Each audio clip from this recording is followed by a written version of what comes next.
മറ്റു വാർത്തകൾ നോക്കുമ്പോൾ മസാല ബോണ്ട് കേസിൽ ഇ ഡി സമൻസിനെ ഭയക്കുന്നത് എന്തിനെന്ന് കിഫ്ബിയോട് ഹൈക്കോടതി.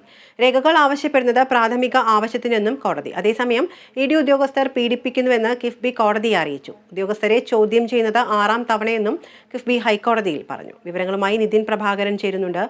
നിതിൻ, കോടതിയുടെ ഭാഗത്തു നിന്നും കിഫ്ബിക്ക് അനുകൂലമായ ഒരു കാര്യമല്ല ഇപ്പോൾ ചോദിച്ചിരിക്കുന്നത്. എന്തിനാണ് ഇത്തരത്തിലൊരു സമൻസിനെ ഭയക്കുന്നത്? പ്രതികരിക്കുകയല്ലേ വേണ്ടതെന്നാണ് ഇപ്പോൾ കോടതി ചോദിച്ചിരിക്കുന്നത്. എന്തൊക്കെയാണ് വിശദാംശങ്ങൾ? മസാല ബോണ്ട് കേസുമായി ബന്ധപ്പെട്ടാണ് എൻഫോഴ്സ്മെന്റ് ഡയറക്ടറേറ്റും അതോടൊപ്പം തന്നെ കിഫ്ബിയും നേർക്കുനേർ ഏറ്റുമുട്ടുന്ന ഒരു സാഹചര്യം ഉണ്ടായത്.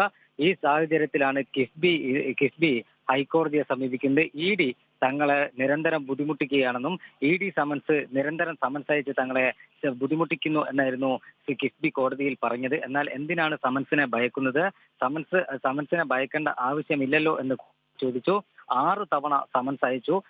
നിരന്തരം രേഖകൾ ആവശ്യപ്പെടുന്നു. കൊടുത്ത രേഖകൾ തന്നെയാണ് വീണ്ടും എൻഫോഴ്സ്മെന്റ് ഡയറക്ടറേറ്റ് ആവശ്യപ്പെടുന്നത് എന്നാണ് കിഫ്ബി കോടതിയിൽ വ്യക്തമാക്കിയത്. എന്നാൽ അന്വേഷണത്തോട് കിഫ്ബി യാതൊരു തരത്തിലും സഹകരിക്കുന്നില്ല.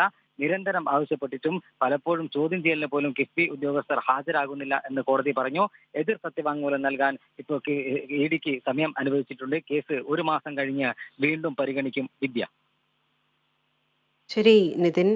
മസാല ബോണ്ട് കേസിൽ ഇ ഡി സമൻസിനെ ഭയക്കുന്നത് എന്തിനെന്ന് കിഫ്ബിയോട് ഹൈക്കോടതി ചോദിച്ചിരിക്കുകയാണ്. രേഖകൾ ആവശ്യപ്പെടുന്നത് പ്രാഥമിക ആവശ്യത്തിനാണ്. ഇത്തരം രേഖകളോട് സമൻസിനോട് പ്രതികരിക്കുകയാണ് വേണ്ടത്, മാറി നിൽക്കുകയല്ല എന്നാണ് കോടതി ഇപ്പോൾ പറഞ്ഞിരിക്കുന്നത്. എന്നാൽ ഇ ഡി ഉദ്യോഗസ്ഥർ നിരന്തരമായി കിഫ്ബി ഉദ്യോഗസ്ഥരെ പീഡിപ്പിക്കുന്നു. 6ാം തവണയാണ് കിഫ്ബി ഹൈക്കോടതിയിൽ ഇത്തരത്തിലൊരു ചോദ്യം ചെയ്യലിന് ഉദ്യോഗസ്ഥരെ വിളിക്കുന്നത് എന്നാണ് കിഫ്ബി അറിയിച്ചിരിക്കുന്നത്. വിവരങ്ങളുമായി ചേർന്നത് നിതിൻ പ്രഭാകരനാണ്.